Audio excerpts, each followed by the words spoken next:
Today I have 5 cases for you filled with deceit, lies, and, of course, surprises. Each case is more shocking than the last, but I've saved the biggest twist of all for the end. In 1999, 42-year-old Mark Dribbin was employed as a United Airlines cargo worker at Portland International Airport. On July 2nd, Dribbin called into work to ask his bosses if he could take the night off, because he was dealing with what he called a personal emergency. Not thinking too much of it, as it was a perfectly reasonable request, his boss agreed. But this seemingly normal call was the last time anyone heard from Dribbin. Investigators looking into his sudden disappearance were disturbed by the scene they found at Dribbin's apartment. Inside, they found evidence that some sort of struggle had taken place, and multiple items were missing from his home. For one, his car wasn't there, and only showed up 2 weeks later when it was found abandoned in an area that Dribbin wasn't known to visit. All of this was very mysterious, to say the least. However, even if investigators weren't sure exactly what had happened to Dribbin, perhaps a robbery gone wrong or a fight, there was still hope that whoever else was involved, they would be identified. Investigators had found DNA evidence from someone else in both Dribbin's apartment and car. The once promising lead fizzled out as quickly as it was discovered when the DNA sample failed to find a match. At this point, police were starting to suspect that Dribbin had likely been killed, but they never found a body, and soon his case went cold. For close to 2 decades, there weren't any answers, with Dribbin's family and friends long since losing hope that they would ever have satisfactory answers. That is, until 2019. As we've recently seen with many cold cases that have DNA evidence, matches can pop up years later when family members of suspects submit DNA to public genealogy websites. Investigators had taken the suspect's DNA in Dribbin's case and submitted it to a third-party company for forensic analysis. They soon learned it could be connected to a family, and specifically one of several brothers. Police then narrowed that lead to 53-year-old Christopher Lovren and obtained a search warrant to get a DNA sample from him. Prior, Lovren had never been considered a suspect in the case, but it came back as a match. Very few details have been released about Lovren, though it's believed he had worked at some point in Tualatin at a metal fabrication company.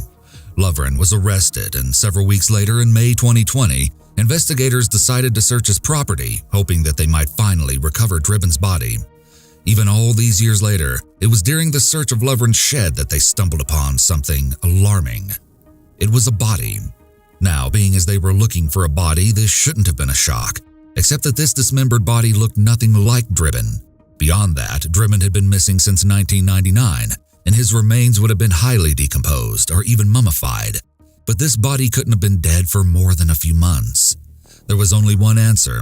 Investigators had gone looking for one body and accidentally discovered another, killed 20 years apart. The body belonged to Kenneth Griffin. He had last been seen alive 3 months before his remains were found in the shed. Lovren's charges were doubled from 1 case of second-degree murder to 2. As well, he was charged with 1 count of abusing a corpse in Griffin's death. Dribbin's body has still never been recovered. What may be strangest of all is that both of the killings appear to be random, and there's no known connection between any of the 3 men, even though police had once suspected Dribbin knew his killer, given his phone call into work. Depending on the outcome of Lovren's trial, there's a chance he didn't. Lovren has pleaded not guilty, and as of this video, he is awaiting trial. Currently, investigators are trying to determine if there may be any more victims. They suspect there may be because of undisclosed suspicious evidence they found at Lovren's property. Since they stumbled across one body, who knows what else may be out there to find.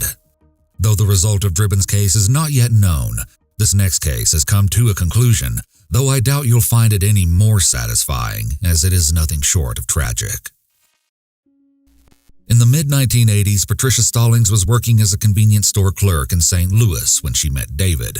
The two started dating in 1986 and were married 2 years later. Just 1 year after tying the knot, they welcomed their first child, a son they named Ryan. At first, the couple couldn't have been more overjoyed, but tragically, just 2 weeks after he was born, Ryan started showing signs that something wasn't quite right. Ryan began struggling to breathe and vomiting. His rightfully concerned parents rushed him to the hospital, where he was admitted into the pediatric intensive care unit. Ryan's symptoms were strange. Doctors ran every single kind of test, but when they checked his blood, the test results only raised more questions. It appears that Ryan's blood had elevated levels of ethylene glycol.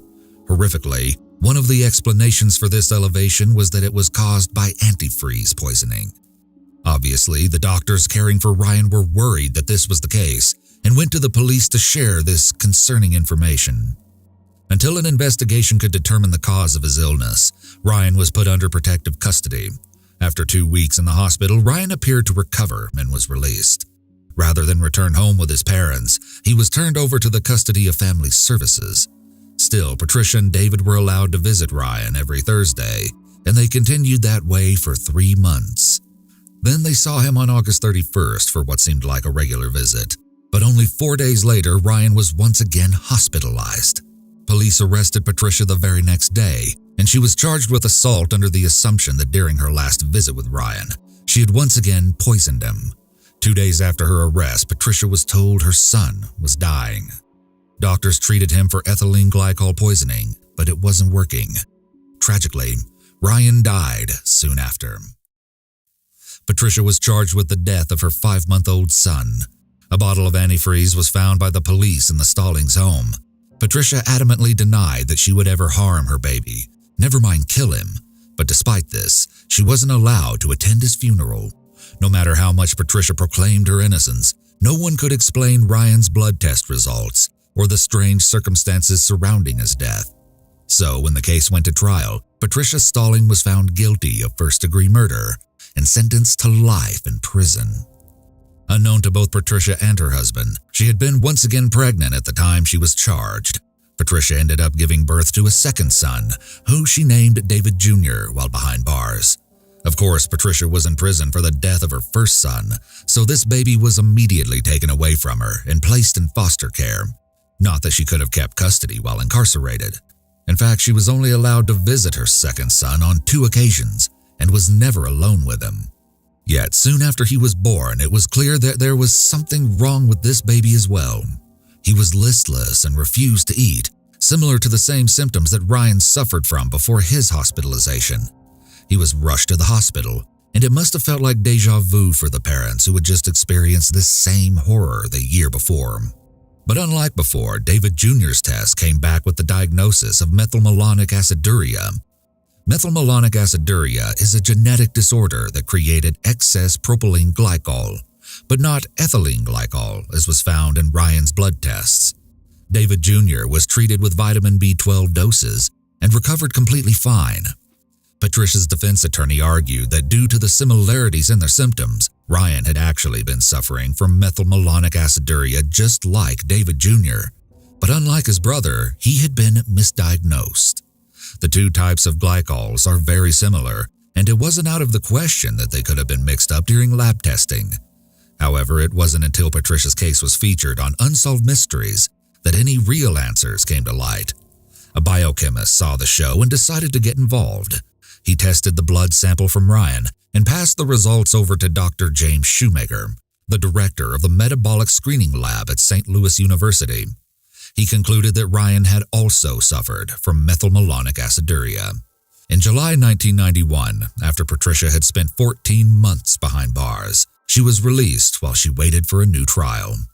By September, the case against Patricia was dropped, and it was officially ruled that she had been wrongfully convicted of her son's death. The same day that the Jefferson County prosecutor personally apologized to Patricia, David Jr. was returned to his parents' custody. Patricia and David sued the labs who confused Ryan's test results and the hospital. They came to a settlement of several $million.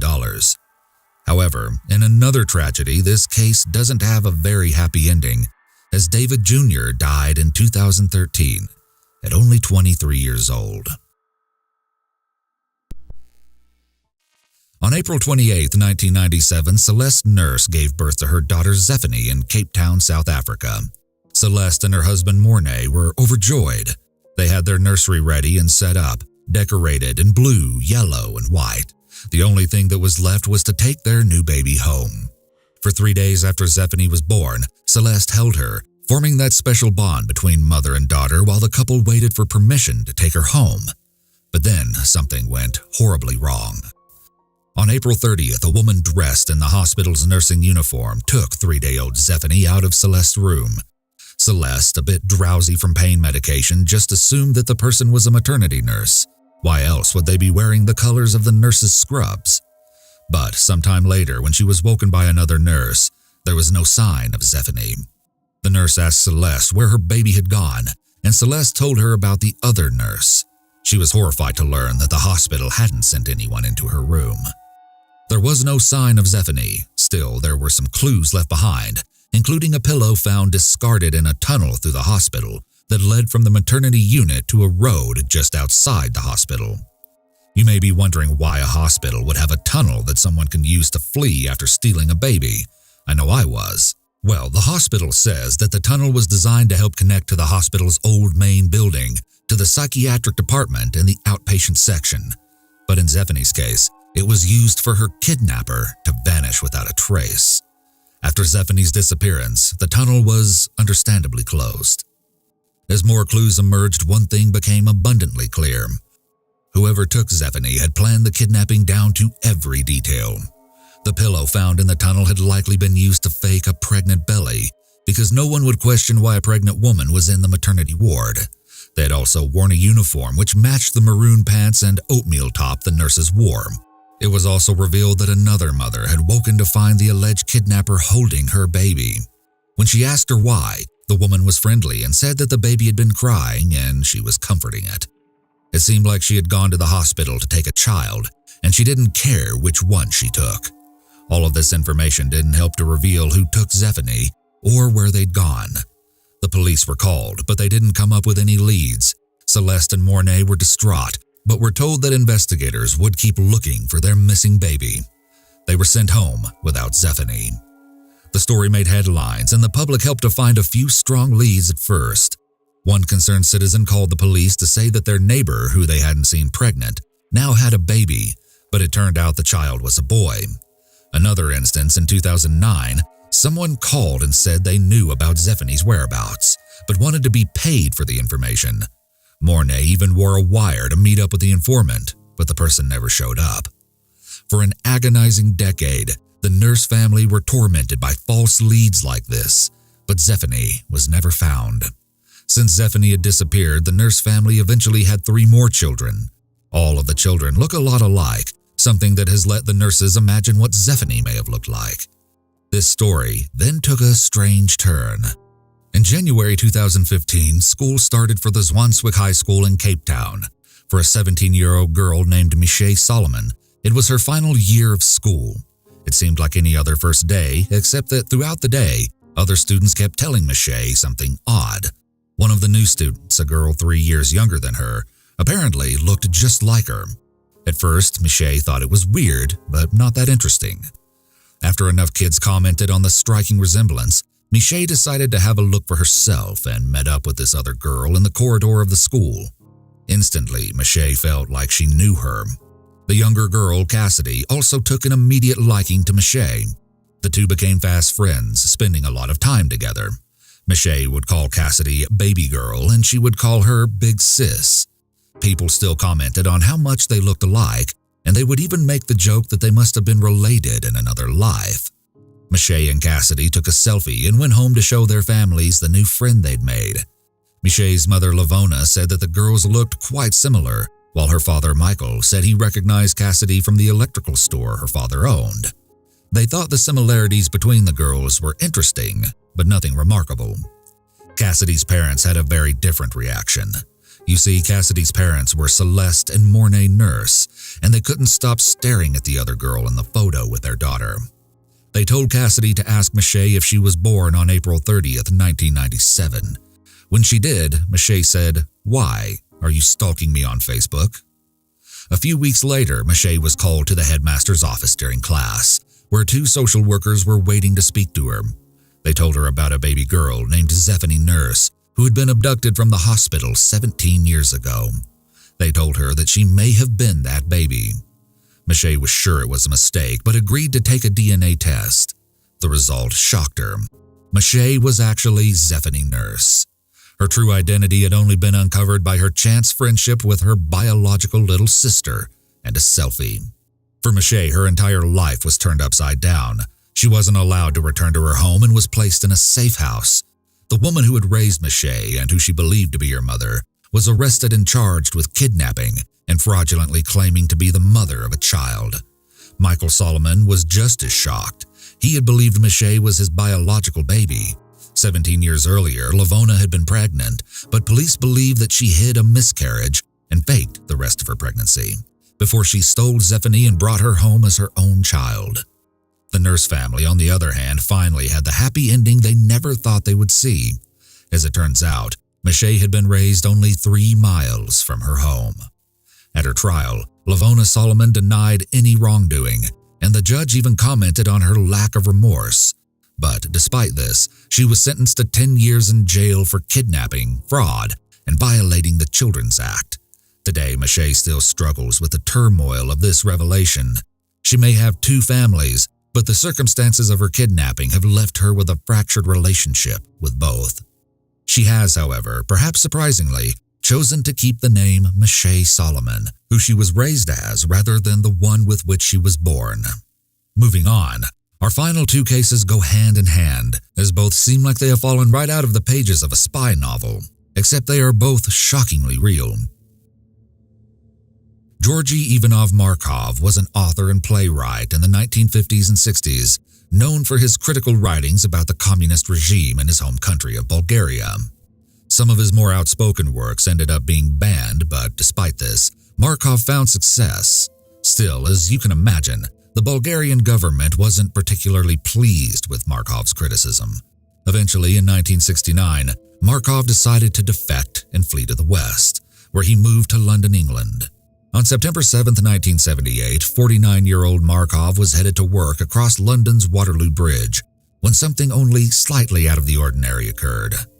He waited for the bus to his work, just as he usually did. Nearby, a man holding an umbrella. It wasn't an unusual sight, this is England after all. But as Markov is standing there, he feels a small yet sharp pain in the back of his thigh. The stranger is bending down to grab the umbrella they have just dropped. He heard the stranger mumble something like an apology, possibly in a foreign language. Without thinking much of it, Markov saw the stranger hurry across the street and get into a taxi. By the time Markov got to work, he noticed that the back of his thigh was still stinging, and the initial pain there had diminished at all. He checked his leg and found what looked like a small red pimple. It was all a bit odd, but nothing imminently concerning. That is, until later that night. By that evening, Markov was experiencing a fever so severe that he went to St. James Hospital in Balham. Over the next few days, Markov's health continued to rapidly decrease. Only 4 days after being admitted to the hospital, on September 11th, Georgy Ivanov Markov died. Officially, his cause of death was from septicemia, which, if you don't know, is a form of blood poisoning. But before Markov died, he told everyone around him, including his doctors, that he thought he had been poisoned. Poison would account for his quick decline, and he even knew already who had done it. Markov believed that the Bulgarian authorities had been gunning for him just before his untimely death. This claim was a bit hard to believe. It would mean that he had been assassinated, and that is no small accusation. It was especially doubtful given that Markov had been in poor health before he died and suffered from kidney trouble, as well as co-workers knew him as paranoid and on edge, and the claim that he was poisoned fit with his previous behavior. According to these co-workers, Markov would occasionally lock himself in his office or refuse to eat food at friends' houses. Yet Markov was convinced, and he even knew exactly how he had been poisoned. In one of the more bizarre methods of poisoning, Markov was sure that when the stranger bumped into him in the street, it had been the tip of the umbrella which poisoned him. Markov's suspicion about the poison umbrella was not entirely impossible, and soon the Special Branch and Scotland Yard's anti-terrorist squad became involved in trying to determine exactly how and why he had died. First, they had to prove that he had in fact been poisoned. Different theories were thrown around, with one doctor speculating that Markov had been bitten by a venomous snake, or that he had been poisoned with jelly rubbed onto his skin. None of these bizarre ideas ever came to anything. During an autopsy, the red mark on his leg was examined and x-rayed, but there was no sign of any foreign material. but a sample of the mark was still taken to be tested at a lab for biological weapons. It was then that a very tiny pellet, only 1.7 millimeters long, was found hidden within the mark on his leg. By the time the pellet was examined, there was no sign of any poison left. Still, it was concluded that Markov had probably been poisoned with ricin. Markov was right.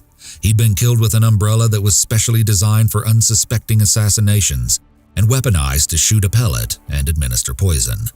The pellet itself was designed to only release the poison once inserted inside a human body. How exactly? Well, the tiny pellet had 2 holes covered in a sugary substance that only melted at 99 degrees Fahrenheit, the temperature of the human body. It was like something straight out of James Bond. Even with this knowledge, there would have been no chance to save Markov. At the time, there wasn't an antidote to ricin. But who had killed him? 3 weeks before Markov died, something happened to another Bulgarian dissenter, Vladimir Kostov, who had been the former head of the Paris bureau of the Bulgarian State Radio and TV network. As he was leaving the Arc de Triomphe metro station, Kostov heard a loud noise and felt something sting his back. A pellet similar to the one found in Markov was quickly removed from Kostov's back. Luckily, he survived. Hearing about what happened to Kostov, there was some speculation that Markov had been assassinated by agents from the KGB or by some other secret agent or hitman. There have been countless suspects who fit these descriptions, but the identity of his assassin remained a mystery for years. Today, no one has ever been charged with Markov's death. Today's final case is the most unexpected of all, as it concerns conspiracies at the highest levels of government. As well, it begins where most cases end. Rodrigo Rosenberg already knew that he was going to die, but he wasn't approaching old age or suffering from a terminal illness. No, in the spring of 2009, Rosenberg knew that his death was going to be gruesome and untimely. Rosenberg, a corporate and anti-corruption lawyer in Guatemala, knew that he was going to be assassinated. But here's the thing, there weren't any signs to anyone except Rosenberg that he would meet such a tragic end, and because of this, no one really took him seriously. Everything was going well for him. One thing that was concerning to him was the rampant violence that consumed Guatemala. For example, Guatemala City has been rated the 3rd most dangerous city in the world. And if that isn't concerning enough, in Guatemala City an estimated 98% of the murders are never solved, a fact that bothered Rosenberg. Around 2009, Rosenberg served as counsel for some of Guatemala's most powerful elites, and he believed he was going to be assassinated because of one of these cases. The case had involved Khalil Musa, a Lebanese immigrant who manufactured textiles and produced coffee. Because Musa was 76, his daughter Marjorie helped him manage his businesses. On April 14, 2009, the two were driving together when they stopped at a red light just outside their factory. A man behind them got out of his vehicle and approached them on the passenger side. As he neared, he pulled out a 9mm pistol and shot both Musa and Marjorie in the chest, before escaping to a motorcycle where the driver was waiting. The brutally efficient shooting left both father and daughter dead. Rosenberg had been distraught over the news of the shooting, which was surprising to those around him because he hardly worked with the Musas and barely knew them. Well, that's what his friends thought at least. It turns out that Rosenberg and Marjorie had been having an affair and planned on getting married. He was mourning the death of a woman he loved. The Musa's shooting shocked more than just Rosenberg. Khalil Musa had known Guatemala's president, Alvaro Colom, and Marjorie was a good friend of Gustavo Alejos, Colom's private secretary. Those in Guatemala were terrified at the message the Musa's death sent. If friends of the president could be killed, then no one was truly safe. Rosenberg became obsessed with solving Marjorie's murder. His intense investigations led him into the subterranean world of Guatemalan politics. The more he dug into the case, the more concerned he became that he would be next. Rosenberg told friends he had started to receive death threats, that his apartment was under surveillance, and that he was sure he was being followed everywhere he went. On May 10, 2009, Rosenberg, an avid bike rider, took a ride around 8 a.m. Camera footage caught the terrifying moments that followed. As Rosenberg rode through a quiet tree-lined street, a Mazda is following close behind him. In seconds, Rosenberg is shot 3 times in the head, once in the neck and once in the back. and collapses off his bike where he bleeds out on the side of the street. The Mazda assassins fled from the scene. At Rosenberg's funeral, one of his close friends, Luis Mendizábal, handed out a 17-minute video to mourners. It had been filmed only 4 days prior. The video showed Rosenberg seated behind a desk. What Rosenberg said rocked the entire nation. The now-dead man spoke posthumously and not only predicted his death, but named who he claimed to be his alleged killers. "If you're listening to this, it's because I was murdered." He continued by naming the people who he alleged were responsible for his killing: President Alvaro Colom, his private secretary, and a businessman named Gregorio Valdez. The shocking video included other allegations, including high-level corruption at a government-run cooperative bank, including the involvement of President Colom. Rosenberg alleged that this discovery is what led to his death. Rosenberg then told Vice President Espada, whom he described as not a thief or an assassin, to take the presidency from Colom in order to ensure that the guilty would be delivered to justice. Only hours after the funeral, the video was uploaded to YouTube. It quickly went viral within Guatemala and crashed the servers because so many people were viewing it. As Rosenberg may have predicted, his video caused extreme tension in the government, between the president and vice president who it seemed could be involved in a coup, and between those who believed Rosenberg's claims and those who didn't.